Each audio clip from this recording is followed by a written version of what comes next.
Buenas noches, Marce. Gracias por estar aquí con nosotros. Esta noche, ¿de qué vamos a platicar? Hola, buenas noches a todos ahí en casita. Vamos a estar retomando el tema que venimos manejando desde la sección anterior, que es la relación entre nuestras emociones y nuestro cuerpo, la relación entre la salud mental y la salud física, esta parte orgánica. Y en particular hoy nos vamos a estar concentrando un poquito en el tema del cáncer. Si bien recordamos, octubre es el mes de la prevención y detección del cáncer de mama, entonces es por eso que vamos a estar trabajando estos temas. A propósito de este tema tan delicado, ¿qué pasa en la persona emocionalmente hablando, desde luego, cuando le diagnostican que tiene cáncer? Claro, creo que es un proceso muy complejo entre lo que pasa antes y lo que pasa ya cuando se le da la noticia. Vamos a trabajarlo desde estos dos puntos, por decirlo de una manera.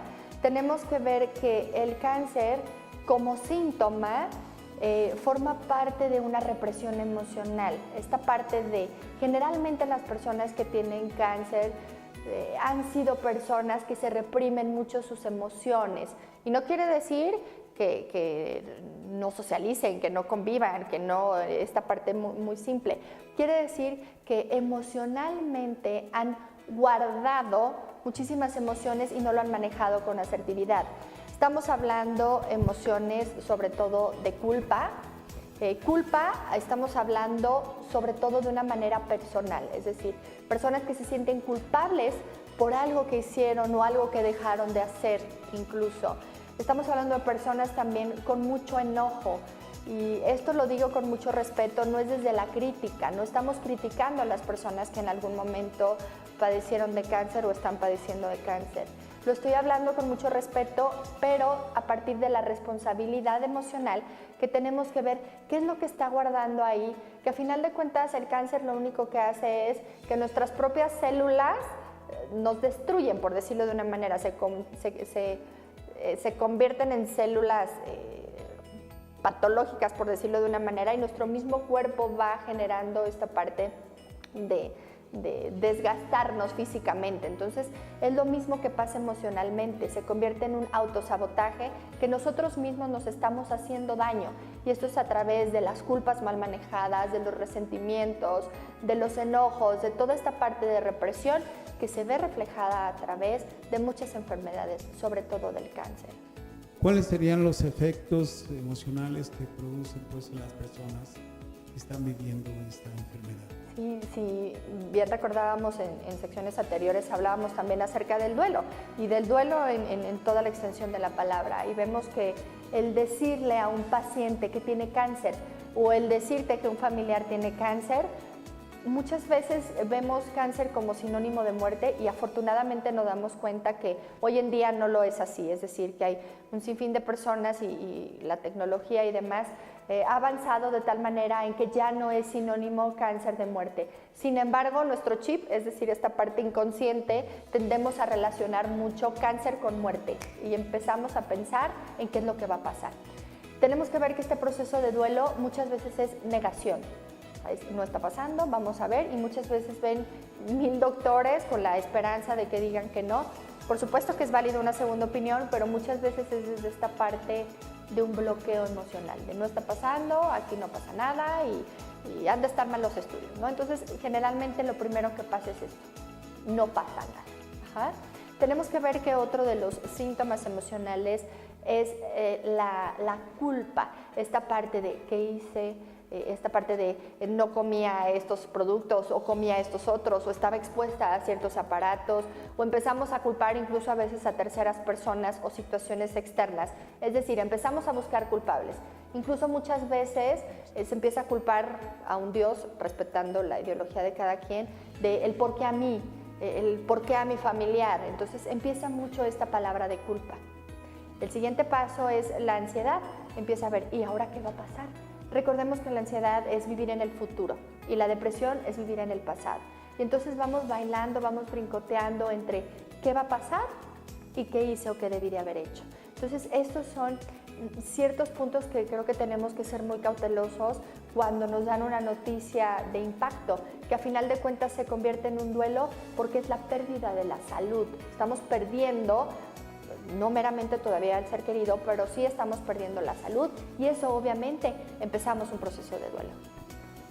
La persona que ha sido diagnosticada con cáncer, el servicio, el apoyo que le puede dar una profesionista como tú, ¿esa terapia le puede ayudar o le puede curar?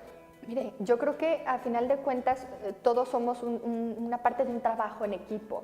Quiero compartir una experiencia que tuve en algún momento con uno de mis pacientitos que tenía cáncer y el mismo oncólogo decía que vaya a terapia. ¿Por qué? Porque si emocionalmente el paciente está bien, cuando el cáncer está de una manera que está en esta etapa, por darlo de alta, por decirlo de una manera, ya controlado esta situación, ya en una etapa donde ya no hay una quimioterapia, ya no hay una radiación, los médicos están conscientes de que somos un equipo, de que ellos se encargan de lo físico, de lo orgánico y los terapeutas nos encargamos de la emoción. ¿Por qué? Porque si el paciente no trabaja sus emociones de manera asertiva, hay más probabilidades de que el cáncer vuelva a aparecer. Entonces es lo mismo, se convierte en este círculo vicioso que si nosotros no trabajamos emociones, el cuerpo no sana.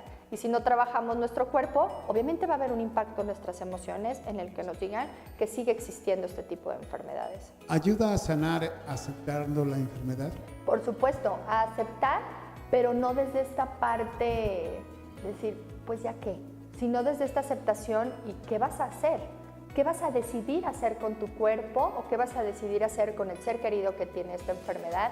Y es ahí donde se empieza a construir una nueva forma de ver la situación. Mencionábamos en bloques anteriores la importancia que tiene el resignificar el dolor. Es decir, a la misma situación hay muchas formas de verla. El mismo cáncer, hay gente que dice, gracias al cáncer volví a vivir, literalmente, y suena algo paradójico porque entonces empezamos a ver de, ok, tienes cáncer, pero es donde empezaste a valorar más la vida, es donde empezaste a reconciliarte con tus seres queridos, es donde empezaste a hacer lo que querías hacer durante tantos años.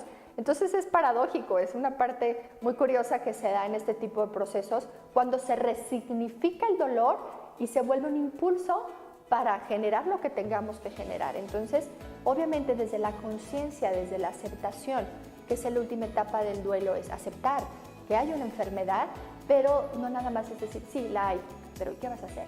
Tanto físicamente, es decir, qué vas a hacer con tu cuerpo, qué tratamientos decides tomar, qué tratamientos no, pero también emocionalmente, ¿para qué te sirve? Es decir, ¿qué papel está teniendo esta enfermedad para que generes un cambio emocional? A pesar del cáncer, ¿se puede vivir con esperanza y con valor? Yo creo que a pesar de cualquier situación. Hay otro libro muy bueno, en la sección pasada les comentaba alguno, hoy quiero hablarles de El hombre en busca del sentido. Es un libro que lo he repetido más de alguna ocasión, creo que todos lo leímos en la prepa y habla de esta parte de a pesar de que la situación esté caótica, sea una situación adversa, siempre encontrar un para qué, no un por qué. Decía un maestro, el por qué trae porquerías, es decir, nada más que escarbamos y buscamos culpables. Pero el para qué le busca una dirección a nuestro dolor y a pesar de una situación adversa nos permite salir adelante, hablando tanto de manera emocional y esto genera obviamente un impacto positivo en nuestro cuerpo. Gracias, Marce, por tu orientación. Gracias, al contrario, estoy para servir.